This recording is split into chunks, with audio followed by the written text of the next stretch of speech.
Hello. If you are visiting here or you're new and you don't know me, my name is Matt. I'm one of the pastors here at Hobart Baptist Church. Welcome. So, also, if you don't know what's going on around here, if you're confused, yes, we're talking about Advent and Christmas in June. No, we're not crazy. But yeah, you are in the right place. And our Christmas morning is going to be next Sunday. So I feel like I actually get the fun one. I get to talk about what's coming. Anyone who was here last Christmas morning in December might remember that I talked about the birth of Jesus as the beginning of a revolution. I talked about the birth of Jesus being an event that changed the world, that it was a moment where heaven invaded this world and nothing would ever be the same again. I am a bit of a history buff. Some of you might know that. And as a history buff, I'm a student of revolutions because human history is littered with revolutions. Revolutions are caused and influenced by all kinds of factors. Sometimes it's tyrannical rulers, oppressive governments, economic inequality, social inequality, natural disasters. All of these things contribute to the recipe of a revolution. And another one of those things is environmental factors. It's interesting, I was reflecting on this recently. When we have Christmas for us in December, it's the height of summer.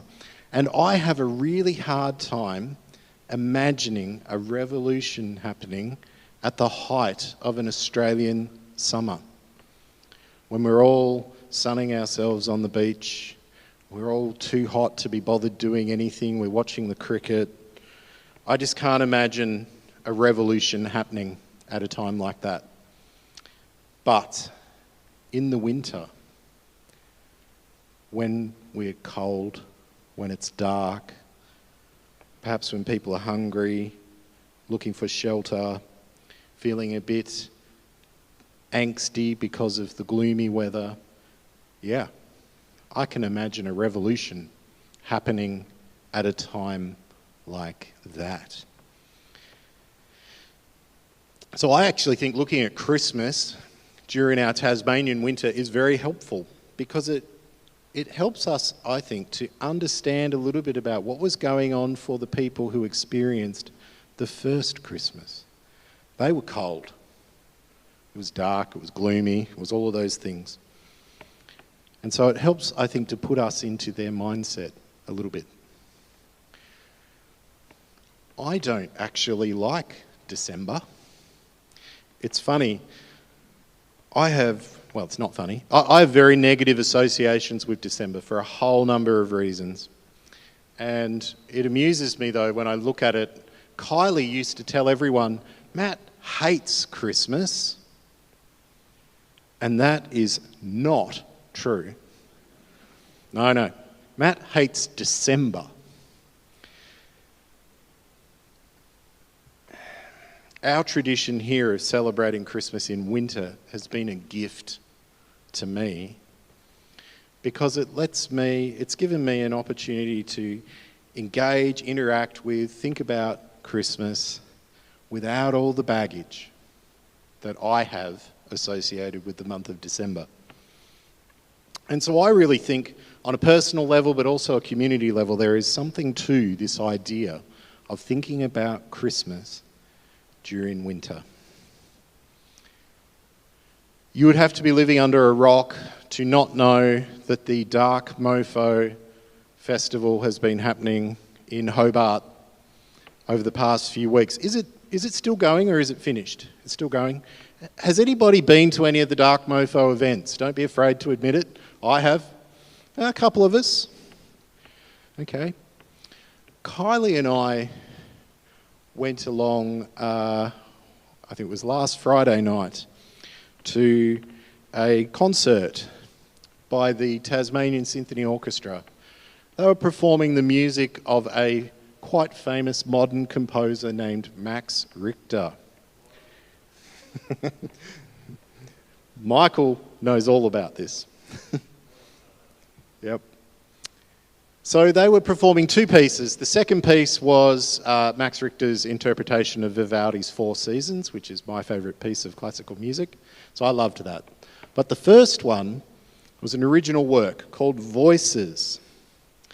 And what this was a beautiful modern symphony mixed in with a narrator reading the Universal Declaration of Human Rights.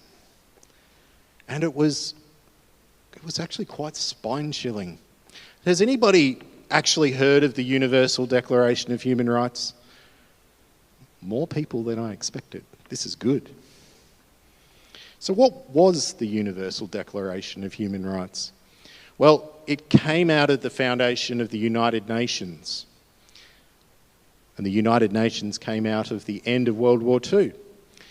The idea of the United Nations was to build a forum where countries could work out their problems peacefully. I wonder how that's going at the moment. I'm not sure. The Universal Declaration of Human Rights was the brainchild of Eleanor Roosevelt. Who's heard of her? Oh, a few people. This is good. This is good. So Eleanor Roosevelt was the wife of Franklin Delano Roosevelt, who was, without doubt, one of the greatest presidents the United States ever had.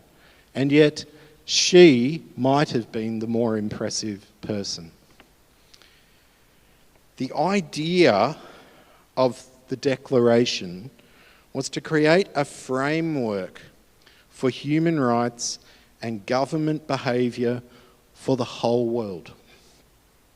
And as Kylie and I sat and listened to Max Richter's beautiful music and the narrator reading the text of the Declaration, we both got this sense that the people who wrote that Declaration were trying to create a better world.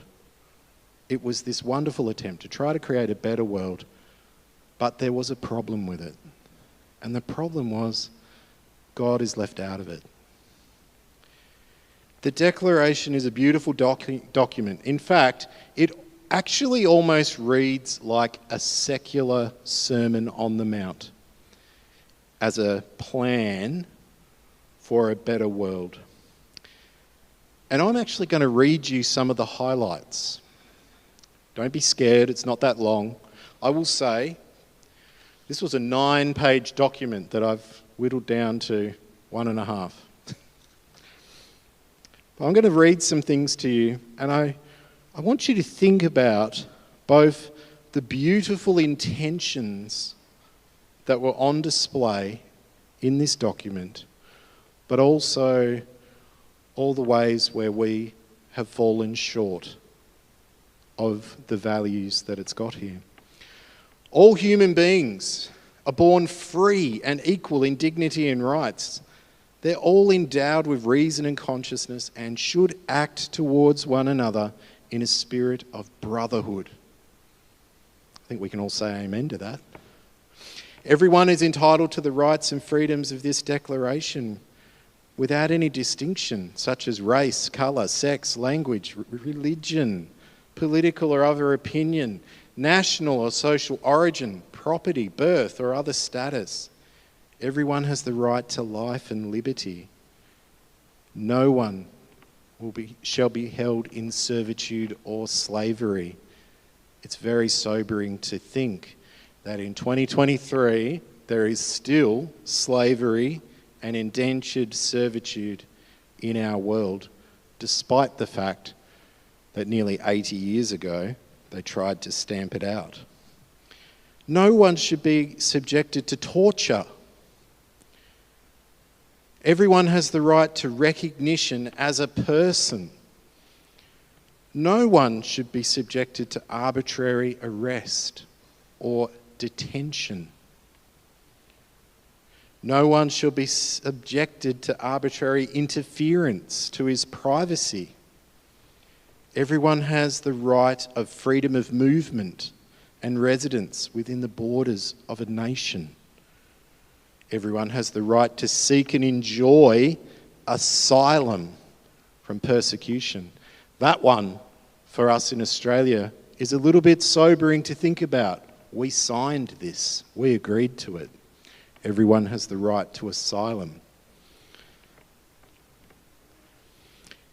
Everyone has the right to a nationality.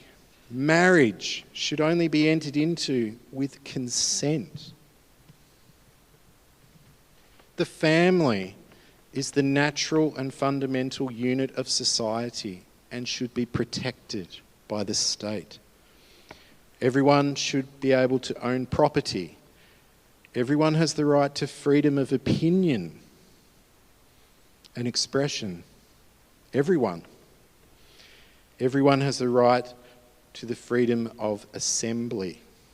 Everyone has the right to take part in the government of their country, to have work and equal pay. Motherhood and childhood should be protected and cared for. Everyone has the right to an education. Everyone has the right to freely participate in the cultural life of their community.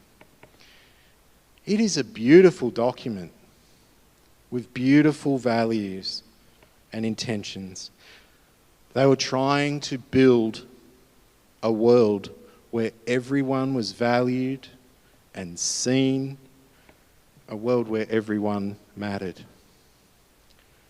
But the problem is that we can't live up to this document. We haven't lived up to this document. We've had nearly 80 years to get it right, and we haven't been able to do it.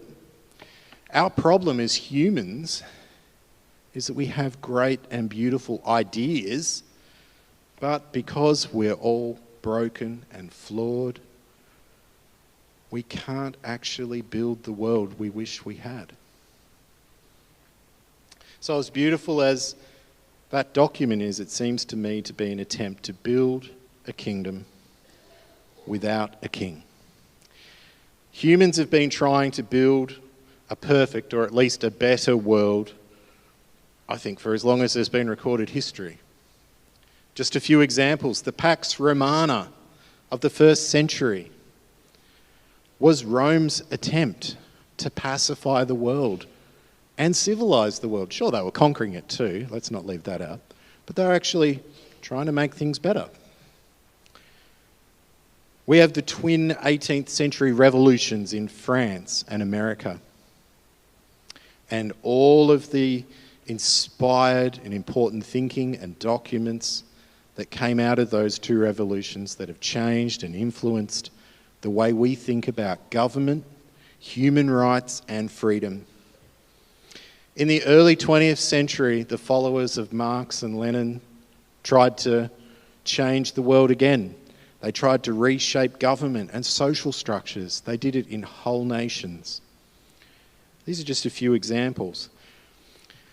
Regardless of what we perceive as the good or the bad from these movements, and they all had good and bad, if we go back and really look into the values and the ideas that were at their core, you'll find values that you can agree with. Because it would be fair to say that there are kingdom values at work in all of these movements. And we see that at work in our culture today in Australia and all around the world. Kingdom values being expressed, but through secular ways. Today we see this in the desire for the world to think about climate change, racial equality, LGBTQI plus rights. I could make a list. And it's interesting to think about how some Christians have chosen to react and respond to those movements. all of these woke values. We hear that word thrown around a lot, woke, and it's used in a dismissive way. I don't need to listen to them because they're woke. I'm not actually sure that the people who talk like that really understand the term and what it means. I think it's really good to have a clear understanding about words. I love to look up what words actually mean because words have power. The Merriam-Webster Dictionary defines woke as to be aware of and actively attentive to important societal facts and issues, especially issues of racial and social justice. It doesn't sound that crazy, really, does it? Going by that definition, I don't have a problem with any of my views being disparaged as being woke, because I know caring about justice is a kingdom value. The problem is that without Jesus, all of humanity's attempts to build a perfect world fall short. That's the problem with the Pax Romana, was the problem with the Universal Declaration of Human Rights, and it's the problem with today's woke activism. We're striving for good, and we're working from good intentions, but we're still human. The beauty of humanity is our capacity for hope and progress. The problem with humanity is that we're all broken. And because of that brokenness, we need something bigger than ourselves to make a better world. We've tried to build this world that we want, and we've fallen short. We can't do it in our own strength. And unfortunately, when we see all of the things about the world that we think need to change, all of the things that we can identify as problems, when we see all those things and we try to do it without God, it leads us to despair. And it leads us to bitterness and to cynicism, because there's no hope. And I would suggest that you do not need to go very far today to find despair, bitterness, and cynicism. Just go to social media. You will find it everywhere. And it comes from people seeing all the problems in the world and not knowing what they can do about it. It reminds me of a U2 song. There's a shocker for you. A song called Get Out of Your Own Way. I was reading an article recently where Bono talked about the writing of this song, which he wrote in 2016. And he said that he wrote it to his teenage daughters, but that it was also addressed to the Western world, our divided and confused Western world. The song has this great lyric in the chorus. It goes like this: I could sing to you all night. If I could, I'd make it all right. There's nothing stopping you except what's inside. I could help you, but it's your fight. Get out of your own way. And I think that's the problem with humanity. I think it's always been the problem. We dream about a better world, we want a better world, but we can't get out of our own way. The enemy, the opposer, isn't out there. They're in here. Around 700 years before the first Christmas, a Jewish prophet named Isaiah was shown the answer to the problems of this world. And he wrote about what was revealed to him. Jeremiah read that for us. For to us a child is born. And Isaiah clearly understands this child, this Messiah, will come and change the world. Think about the way he describes him. Wonderful Counselor, Mighty God, Everlasting Father, Prince of Peace. He will bring peace with no end. Peace with no end. Justice that has no end. Lots of people tried to understand and explain what this meant. They tried to guess at when this child would come, what it would look like, and they were all wrong. This child, this boy king, this Messiah, is just as necessary today as he was 2,000 years ago. His revolution that he's bringing is just as necessary today as it was 2,000 years ago.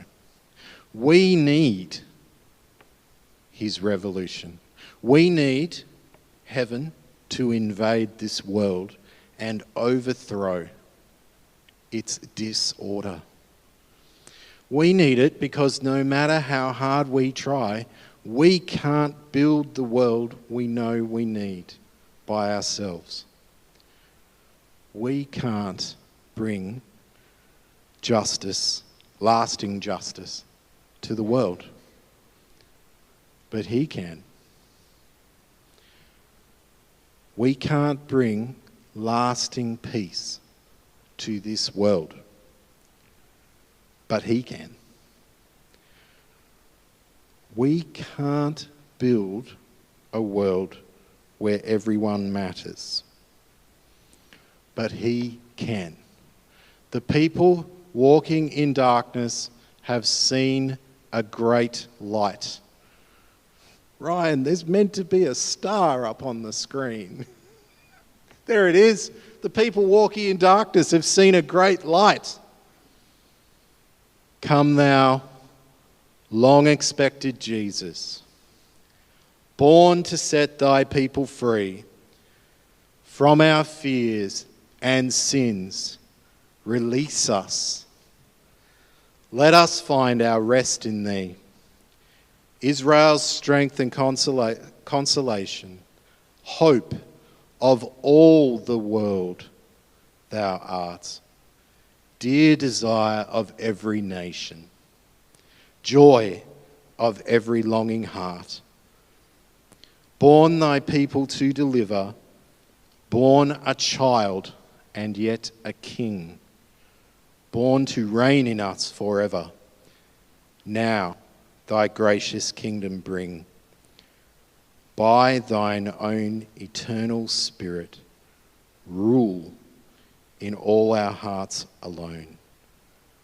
By thine all-sufficient merit, raise us to thy glorious throne.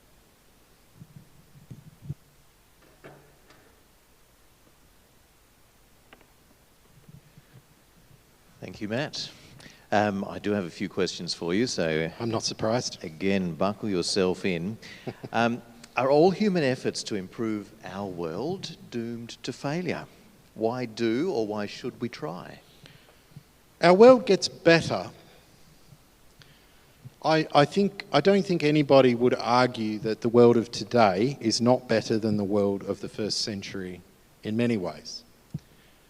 The problem is that the hearts of humans haven't changed a lot. And so, although we've had all these advancements, like I said, we still have slavery, we still have inequality, we still are not meeting the needs of all our people. There's still, even in a country like Australia, thousands, maybe millions of people who are being missed.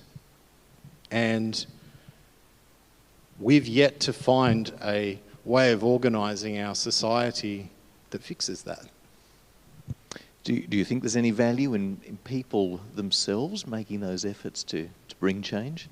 I think there is. I think that's why when we look at a lot of the movements that have really brought really lasting and valued change in the world, like the civil rights movement in the United States, it was actually the church that led that. The removal of apartheid in South Africa, the church was heavily involved in that. The fall of communism in Eastern Europe is another example. Yes, we should be looking for ways to make our world better, and we should be looking for opportunities to partner with movements. But we also, it is a truth to say, without Jesus, if we're doing it without Jesus, there's always going to be something missing. Great to point out some of those examples of church and faith in action and change that can come from that. This one makes reference to a movement from late 60s, 70s, I believe. How can we be bringers of the Jesus revolution? Yes. Well, a little while ago, we showed off a new set of goals for our church community, and one of them was living like Jesus in Hobart.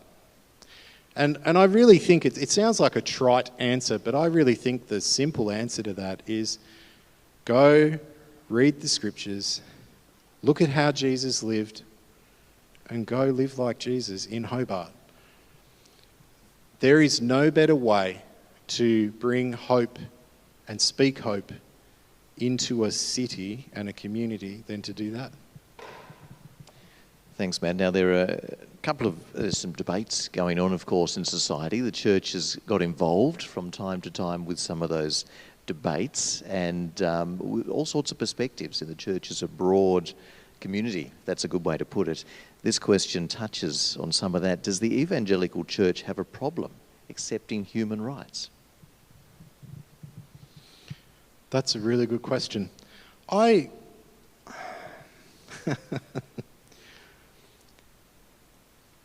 It's interesting because I would suggest that the voices within the church who speak the loudest in protest against certain movements would be horrified at the suggestion that they have a problem with human rights. And yet, it's the issue is there, isn't it? And so I think I think the church has blind spots. And I think sometimes it almost can feel like we cherry pick, maybe subconsciously, we cherry pick what we want to fight about and what we want to accept and who we want to champion, who we want to invite in, who we want to celebrate. There'll be certain groups within society who we're not comfortable with for whatever reason. And so we'll decide, maybe not them. But that's not biblical.